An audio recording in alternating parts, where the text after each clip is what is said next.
আসসালামু আলাইকুম। আজকে আপনাদের একটা সমস্যা দেখাবো।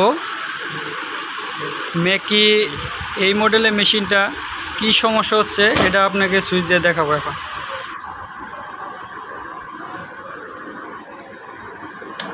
সুইচ দিলাম, সুইচ দেওয়ার পর আমরা পেডেলে প্রেস করব। প্রেস করার পর এই ইরোর 4 আসতেছে। আমাদের সাধারণত ইরোর 4 আসার কারণ হলো মেশিন জ্যাম অথবা বুটে কোনো সমস্যা হওয়ার কারণে। কারণ মেশিন আমার ফ্রি আছে। এখন আমরা দেখব বুটটা চেঞ্জ করে কোনো বুটে কোনো সমস্যা আছে কিনা। করলাম আমরা আপনাদের বুঝার সুবিধার্থে তাড়াতাড়ি করার জন্য আমি অনেক কিছু আগেই খুলে রাখছি। আমরা এখন খুলে খুলতেছি। তারপর এই যে আমাদের বুকটা খোলা হয়েছে। খোলার পর আমরা এইখানে আমরা এগুলা খুলে নিব। টোটাল জেকগুলো আমরা সব খুলে নিব।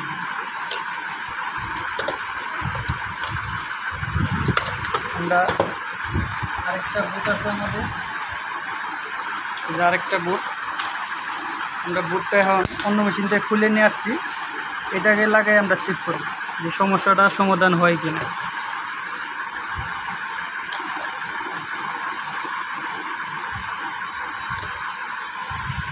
আমরা আবার পাওয়ার সুইচটা অন করব।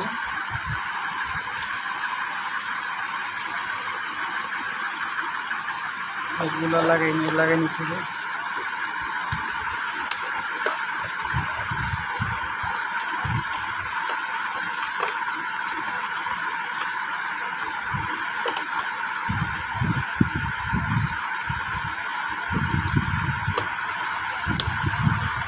পাওয়ার সুইচটা অন করবো, প্লাগটা লাগাই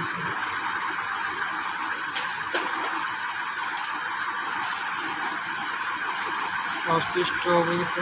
আমরা আবার পেডেলে প্রেস করে দেখব সমস্যাটা সমাধান হয়েছে না। এখনও কিন্তু সমস্যাটা সমাধান হয় না। আমরা এখন মোটরটা চেঞ্জ করে দেখব।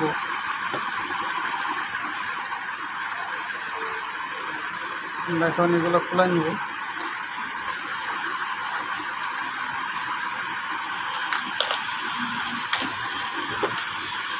মোটরটা আমরা খুলে আমাদের আরেকটা ভালো মেশিন একটা খুলে নিয়ে আসছি। এটা এখানে আমরা লাগাবো।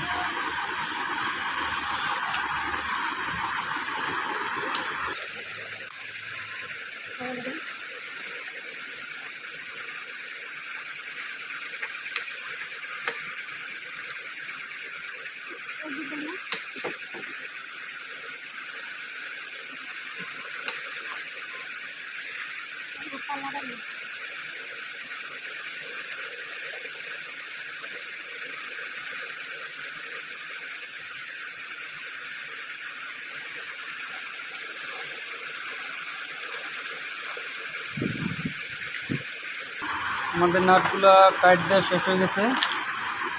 এখন আমরা এটা লাগাই নিই। সাধারণত প্রথম স্ক্রু গ্রুপে থাকবে।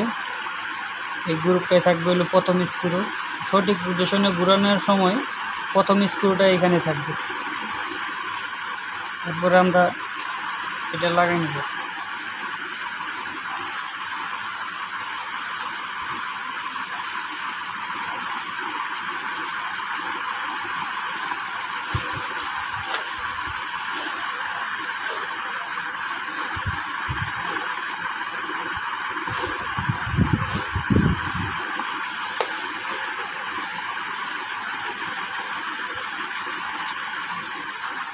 আমাদের লাগানো শেষ। এটা লাগানোর পর আমরা কানেকশন দিয়ে দেখব আসলে আমাদের সমস্যাটা সমাধান হয়েছে কিনা। এখন আমরা সুইচ দিয়ে দেখবো। আবার স্পিডে ধরো।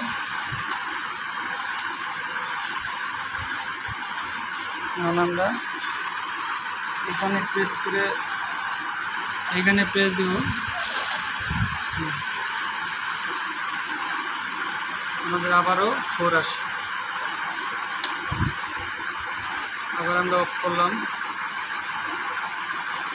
অফ করার পর আবার অন করি। মেশিনের এখানে ধরো এইখানে এক স্টিচ হওয়ার পর এই যে এরকম 4 আসে। অতএব মোটর আমাদের ঠিক আছে, বুট ঠিক আছে, তাহলে কিসের সমস্যা আমরা এখান থেকে দেখব। এই যে এইখানে দেখতে পারতেছেন আপনার সিনক্রোনাইজারটা, এইখানে যদি আপনারা প্রথম স্ক্রুর এইখানে এই যে সিনক্রোনাইজারের সাথে যে আমরা এইগুলো চেঞ্জ করে দেখছি, এটারে আপনি এই সিনক্রোনাইজারের সাথে এই যে এইখানে যেভাবে আছে জিনিসটা এই যে এইভাবে, এটার একবারে আপনি টাইমিংটা ঠিক রাখতে হবে। যদি আপনি টাইমিংটা ঠিক না করতে পারেন তাহলে কিন্তু এই ইরোর 4 আসার সম্ভাবনা বেশি। 2 স্টিচ পরার পরে 1 স্টিচ পরার পর আপনার এই ইরোর 4 আসবে। আপনারা দেখেন আমি এটা অ্যাডজাস্ট করে দিব, আর এরপরেই মনে করেন আপনি মেশিনটা রান হয়ে যাবে।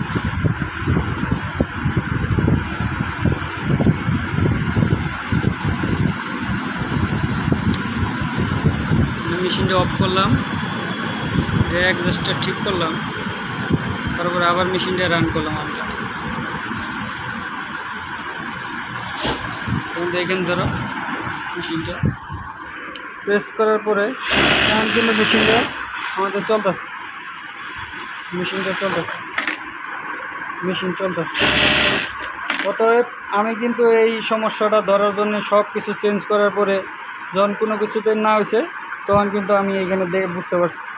অতএব আমার মতো আপনারাও কষ্ট করেন না, এই ভিডিওটা দেখলে অবশ্যই আপনারা উপকৃত হবে। ধন্যবাদ সবাইকে, আল্লাহ হাফেজ।